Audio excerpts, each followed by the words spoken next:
Putra Kamali yang mana berubah Iskandar muda Dengkukrungnya tempat bersenang Raja Putra Raja Iskandar muda Dengkukrungnya tempat bersenang Raja Putra Raja Ikrum Darul sejarah Putra Kamali yang mana berubah Iskandar muda berkurungnya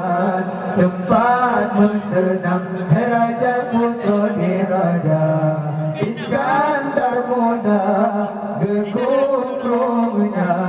tempat bersenang Raja Putra Raja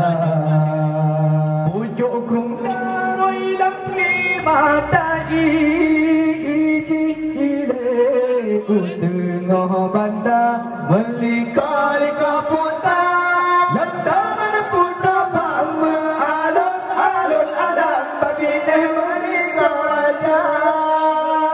ijile jernih hadapan sang-sang cik inyan lam kulang kaca lagi bungkal kausar lam syurga lapan keisembaya raja di raja ada musim kung ikung hantam tu menan kejudo Iskandar muda gepegan pintu kongan gunungan kedali urang yang cinta gelagam cinta gepegan pintu kongan gunungan kedali urang yang cinta keragam cinta Ikung darah ke sejarah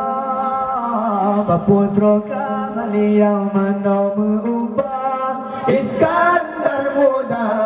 berkurungnya tempat bersenang Raja Putra Raja Iskandar muda berkurungnya tempat bersenang Raja Putra Raja pucuk krung darui lima tai ile tengah bandar melika-lika putar lantaran putra pama alun-alun alam babineh melika raja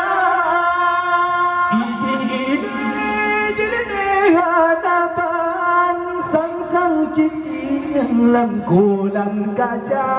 lagi bungkal kausar lam syurga lapan jadi sembayang raja di raja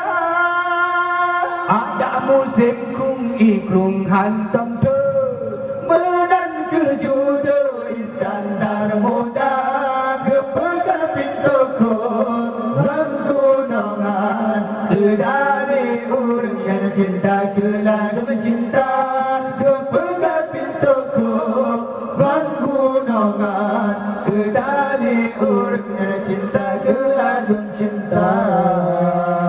pucuk krung darui lima tai ile tengah bandar melika-lika putar lantaran putra pama alun-alun alam babineh melika raja ile jernih hadapan sang-sang cik inyan lam kulang kaca lagi bungkal kausar lam syurga lapan keisembaya raja di raja ada musim kung ikrung hantam tu menan kejudo Iskandar muda gepegan pintu kongan gunungan kedali urang yang cinta gelagam cinta gepegan pintu kongan gunungan kedali urang yang cinta gelagam cinta